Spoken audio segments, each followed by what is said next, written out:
To mighty medicos. இன்னைக்கு நம்ம urea cycle disorder பத்தி தான் தெளிவா பார்க்க போறோம். அந்த டிசார்டர்ஸ் பத்தி பேசுறதுக்கு முன்னாடி quick recap on the urea cycle and regulation of urea cycle பத்தி பேசிட்டு தென் we are going to discuss about the metabolic disorders of urea cycle. இது வரைக்கும் ஃபர்ஸ்ட் 3 ரியாக்ஷன் பார்த்திருந்தோம். Transamination, deamination and transport of ammonia அப்படின்னு சொல்லிட்டு as a product of that amino acid catabolism நமக்கு என்ன கிடைச்சது அப்படின்னு சொல்லிட்டு பாத்தீங்கன்னா அமோனியா கிடைச்சது.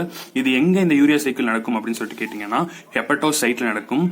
ஹெப்படோசைட்ல there is an compartmentalization of enzymes of urea cycle. அந்த யூரியா சைக்கிள்கான என்சைம்ஸ் ரெண்டு வேற இடத்துல இருக்கும்.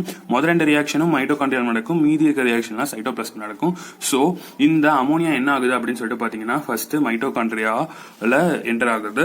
மைட்டோகாண்ட்ரியால with CO2 and water with the help of CPS1 enzyme, which is carbamoyl phosphate synthetase 1 enzyme, and it uses ரெண்டு high energy bond use ஆகுது. அதனால ATP AMP மாறுது, which results in the formation of carbamoyl phosphate. இந்த carbamoyl phosphate கூட ஆர்னித்தைன் சேருது.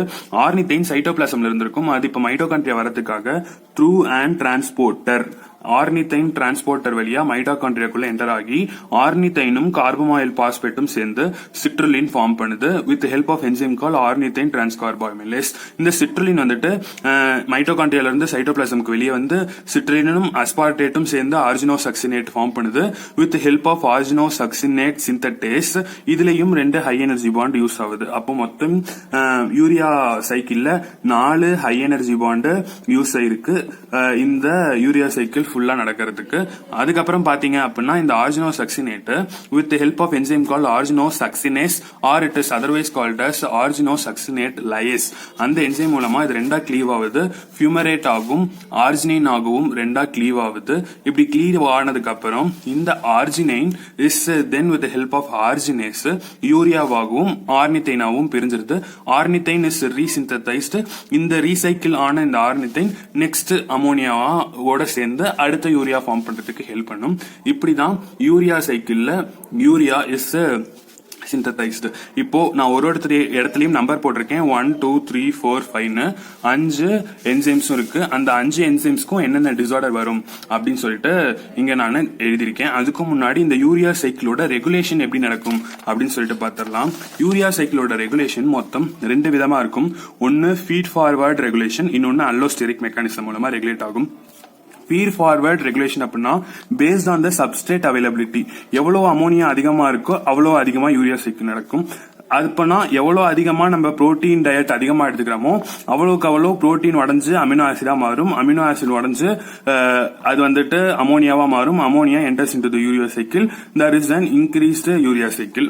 இல்ல prolonged starvation, ரொம்ப நேரமா நம்ம சாப்பிடாம இருந்தோம் அப்படின்னா கார்பு எல்லாம் தீந்து போயிடும், ஃபேட் எல்லாம் தீந்து போயிடும். Then protein comes into the play. Protein உடைய ஆரம்பிச்சு there is an increased ammonia and urea cycle அதிகமா இன்க்ரீஸ் ஆக ஆரம்பிச்சிடும். இதுதான் ஃபீட் ஃபார்வர்ட் ரியாக்ஷன். அதாவது எப்பப்பெல்லாம் சப்ஸ்ட்ரேட் அதாவது அமோனியா அதிகமா இருக்கோ அப்பப்பெல்லாம் there will be an increased urea cycle happens. அதுக்கப்புறம் அல்லோஸ்டெரிக் மெக்கானிசம் அப்படின்னு சொல்லிட்டு இருக்கு. அதாவது குளுட்டமேட்டும் அசிடைல் கோயவும் சேர்ந்து ப்ரொடியூஸ் ஆகுறது தான் N-அசிட்டேட் குளுட்டமேட். அதாவது நம்ம ஷார்ட் ஃபார்ம்ல இதை நாக்னு சொல்லுவோம். இந்த நாக் வில் ஆக்டிவேட் CPS1. அதாவது இந்த யூரியா சைக்கிளோட ஃபர்ஸ்ட் என்சைமான கார்பமாயில் பாஸ்பேட் சிந்தட்டேஸ் 1 இந்த நாக் இருந்தாதான் ஆக்டிவேட் ஆகும். இந்த நாக் எப்ப ப்ரொடியூஸ் ஆகும் அப்படின்னா குளுட்டமேட்டும் அசிடைல் கோயவும் சேர்ந்து இந்த நாக் சிந்தேஸ் என்சைம் இருந்தாதான் நாக் ப்ரொடியூஸ் ஆகும். அப்ப இந்த நாக் சிந்தேஸ் என்சைம் ஆக்டிவேட் ஆகணும்னா எய்தர் ஸ்டார்வேஷன் இருக்கணும், இல்ல புரோட்டீன் ரிச் டயட் சாப்பிட்டு அதனால அமோனியா அதிகமா ஃபார்ம் இருக்கணும், இல்லனா ஆர்ஜினைன் அதிகமா இருக்கணும். இந்த மூணும் have a positive effect on NAG synthase. அதனால ப்ரொடியூஸ் ஆகுது NAG. That has positive effect on CPS1. இந்த CPS1 ஆக்டிவேட் ஆனாதான் ஹோல் யூரியா சைக்கிளே ஆக்டிவேட் ஆக முடியும். ஏன்னா அதுதான் ஃபர்ஸ்ட் என்சைம். இப்போ இந்த மாதிரி நாக் சிந்தேஸ்ல ஏதாவது டிஃபிஷியன்சி இருந்துச்சு அப்படின்னா இந்த நாக் சிந்தேஸே டிஃபிஷியன்டா இருக்கு, இல்ல மியூட்டேஷன் ஏதாவது ஆயிடுச்சு, நாக் ப்ரொடியூஸே ஆகாது, CPS1 ஆக்டிவேட்டே ஆகாது. அப்ப CPS1 ஆக்டிவேட்டே ஆகல அப்படின்னா என்ன ஆகும் அப்படின்னு சொல்லிட்டு பாத்தீங்கன்னா கார்பமாயில் பாஸ்பேட் உருவாகாது. இந்த அமோனியா அப்படியே தான் பிளட்ல இருக்கும். இந்த என்சைம் ஆக்டிவேட் ஆனாதான் இந்த ரியாக்ஷனே நடக்கும். இந்த என்சைம் ஆக்டிவேட் ஆகாதனால நமக்கு அமோனியா பிளட் லெவல்ல இன்க்ரீஸ் ஆயிட்டே போகும். அதனால நாக் சிந்தேஸ் ஓட டிஃபிஷியன்சி காசஸ் ஹைப்பர் அமோனிமியா. அதாவது அதிகமா ஈமியா அப்படின்னா பிளட்னு அர்த்தம். அமோனியா பிளட்ல அதிகமா இருக்கு, அதை தான் நம்ம ஹைப்பர் அமோனிமியா அப்படின்னு சொல்லிட்டு சொல்றோம். இப்ப அடுத்து என்ன சொல்றோம் அப்படின்னு சொல்லிட்டு பாத்தீங்கன்னா, ஃபர்ஸ்ட் என்சைம் CPS1 எய்தர் என்ன ஆகுது அப்படின்னா நாக் சிந்தேஸோட டிஃபிஷியன்சினால ஆக்டிவேட் ஆகாம போயிடுது, இல்லைன்னா இந்த CPS1 டிஃபிஷியன்டா இருக்கு அப்படின்னு சொல்லிட்டு வச்சுக்கலாம். இந்த CPS1 இல்ல அப்படின்னா இந்த ரியாக்ஷன் எதுவுமே நடக்காது. That also results in hyperammonemia, that is called as hyperammonemia type 1 அப்படின்னு சொல்லிட்டு சொல்றாங்க. அடுத்த என்சைம் மைட்டோகாண்ட்ரியாக்குள்ளேயே ஆர்னித்தைன் டிரான்ஸ் கார்பாமைலேஸ், அந்த ornithine transcarbamylase enzyme which is short ஃபார்ம்ல OTCன்னு சொல்லுவோம். அந்த என்சைம் டிஃபிஷியன்டா இருந்துச்சு அப்படின்னா ஆர்னித்தைனும் இன்க்ரீஸ் ஆகும், கார்பாமாயில் பாஸ்பேட்டும் இன்க்ரீஸ் ஆகும். ஏன்னா இந்த என்சைம் இருந்தாதான் இது ரெண்டும் சேர்ந்து சிட்ருலினே ஃபார்ம் பண்ண முடியும். இப்போ இந்த என்சைம் இல்ல அப்படிங்கறதுனால என்ன ஆகுது அப்படின்னு சொல்லிட்டு பாத்தீங்கன்னா, கார்பாமாயில் பாஸ்பேட் பாட்டு மைட்டோகாண்ட்ரியாக்குள்ள அதிகமாகுது, ஆர்னித்தைன் பாட்டுக்கு சைட்டோபிளாசம்ல அதிகமாகுது. இந்த கார்பாமாயில் பாஸ்பேட் அதிகமாயிடுச்சு அப்படின்னு சொல்லிட்டு பாத்தீங்கன்னா, நம்ம நெகட்டிவ் ஃபீட்பேக் மெக்கானிசம் மூலமா இந்த கார்பாமாயில் பாஸ்பேட் இந்த CPS1 இன்ஹிபிட் பண்ணும். அப்படி இன்ஹிபிட் பண்றது மூலியமா அமோனியா திருப்பியும் பிளட்ல ரைஸ் ஆகும். அப்படிதான் ஹைப்பர் அமோனிமியா டைப் 2 வருது. அடுத்து ஓரோட்டிக் அசிடூரியா அப்படிங்கிறது எப்படி வருது அப்படின்னு சொல்லிட்டு பாக்கிறதுக்கு முன்னாடி இந்த ஹைப்பர் அமோனிமியா டைப் 1 டைப் 2 பத்தி டீடைலா பார்க்கலாம். இப்போ ஹைப்பர் அமோனிமியா அப்படிங்கிறது என்னது? அமோனியா ஹைப்பர்னா அதிகமா, ஈமியான பிளட்ல அமோனியா அதிகமா இருக்கிறது எய்தர் கன்ஜினட்டலா இருக்கலாம் இல்ல அக்வயர்டா இருக்கலாம். கன்ஜினட்டலா எப்ப இருக்கும் அப்படின்னு சொல்லிட்டு பாத்தீங்கன்னா, இந்த யூரியா சைக்கிள் என்சைம்ஸ் எப்பெல்லாம் டெஃபிஷியன்டா இருக்கோ அப்பெல்லாம் கன்ஜினட்டலா ஹைப்பர் அமோனிமியா இருக்கும். அக்வயர்டா எதுல இருக்கும் அப்படின்னு சொல்லிட்டு பாத்தீங்கன்னா, லிவர் சிரோசிஸ், லிவர் ஃபெயிலியர், அப்போ லிவர் அதோட வேலையை பார்க்காது. லிவர்ல தானே இந்த யூரியா சைக்கிள் நடக்குது, அப்ப யூரியா சைக்கிளும் நடக்காது. யூரியா சைக்கிள் நடக்கலன்னா ஆஸ் அ ரிசல்ட் அமோனியா பிளட்ல அதிகமாயிடும். அப்படி அமோனியா பிளட் அதிகம் ஆகிறதுனால என்னென்ன சிம்டம் வரும் அப்படின்னு சொல்லிட்டு பாத்தீங்கன்னா, impaired brain function, tremor, ataxia, convulsion, lethargy, nausea, vomiting, slurred speech, blood division, cerebral oedema, coma, death. இது எல்லாமே சிம்டம்ஸ் ஆஃப் ஹைப்பர் அமோனிமியா.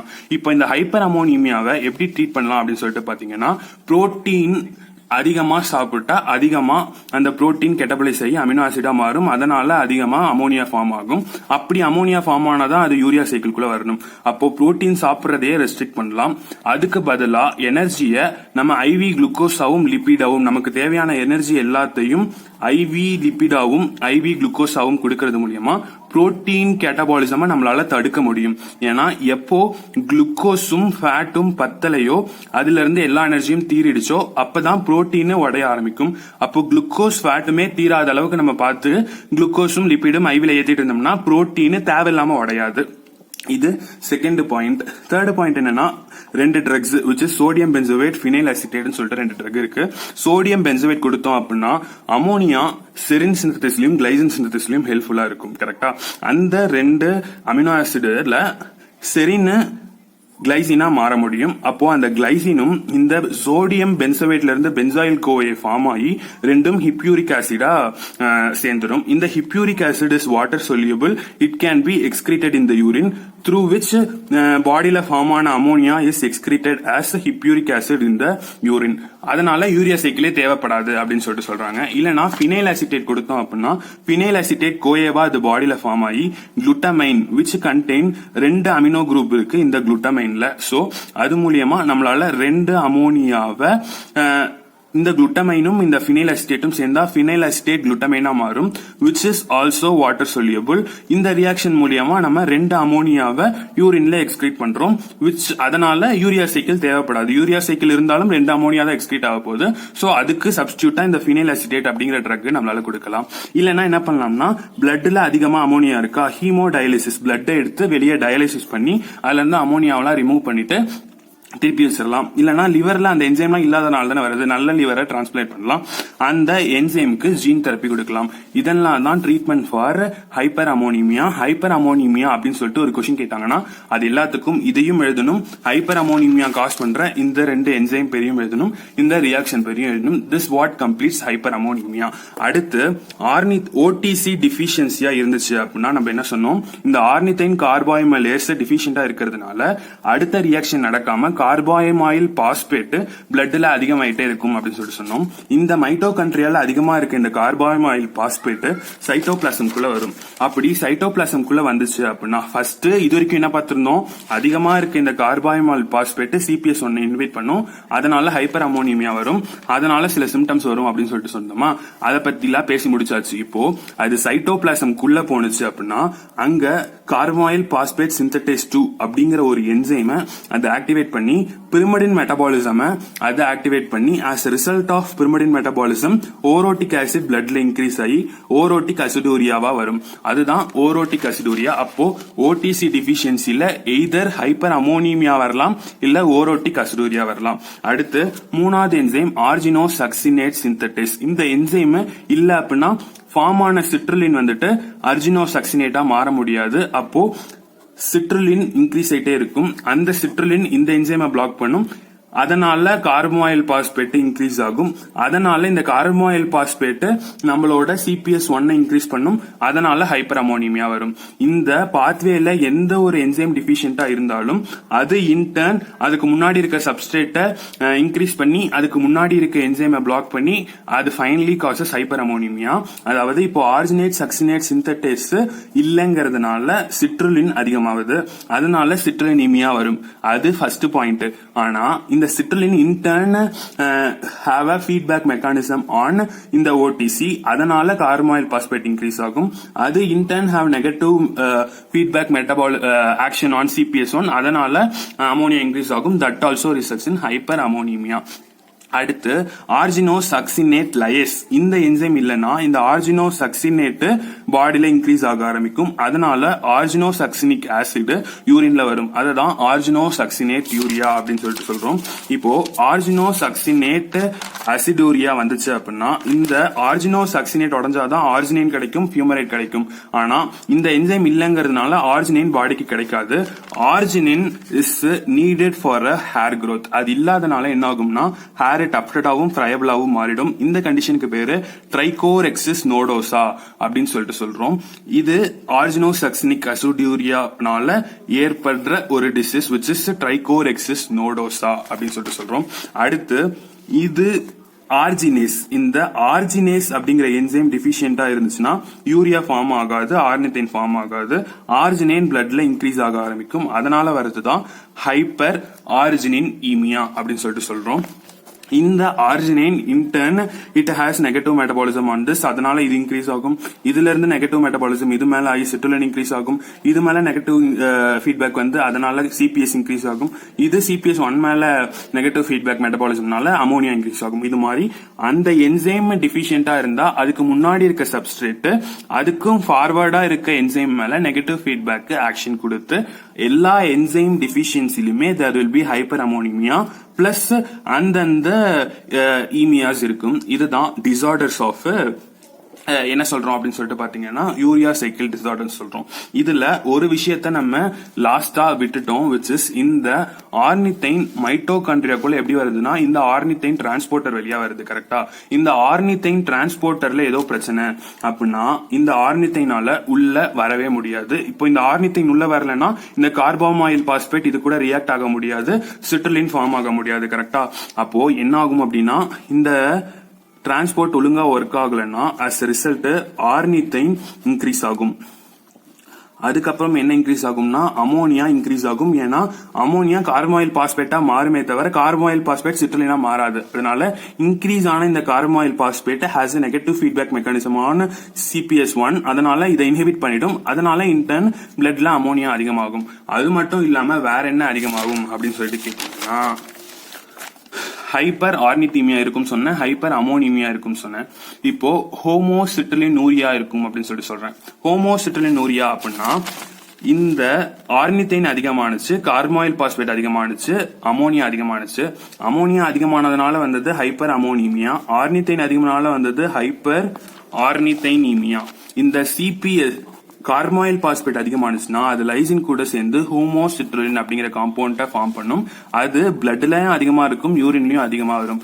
இந்த 3H தான் ஆர்னித்தைன் டிரான்ஸ்போர்ட் டிஃபெக்ட்னால வர சிம்டம்ஸ். அதை நம்ம ட்ரிபிள் ஹெச் சிண்ட்ரோம் அப்படின்னு சொல்லிட்டு சொல்றோம்.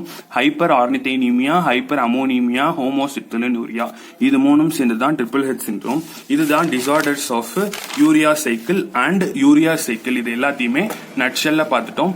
இந்த பேஜ் இருந்தாலே போதும், மொத்த யூரியா சைக்கிளும் இதுல இருக்கு, அதோட டிஃபிஷியன்சியும் இதுல இருக்கு. ட்ரிபிள் ஹெச் சிண்ட்ரோம்லாம் வந்துட்டு நான் எக்ஸ்ட்ராவா உங்களுக்கு கொடுத்துருக்கேன். ஓகேங்களா, அதனால இது ஃபுல்லா படிச்சுக்கோங்க. இது மட்டும் எழுதினாலே யூரியா சைக்கிள்ல 10 மார்க்ல கேட்டா you can score very good marks. Thank you. நம்ம சேனலை சப்ஸ்கிரைப் பண்ணி லைக் பண்ணி ஷேர் பண்ணுங்க.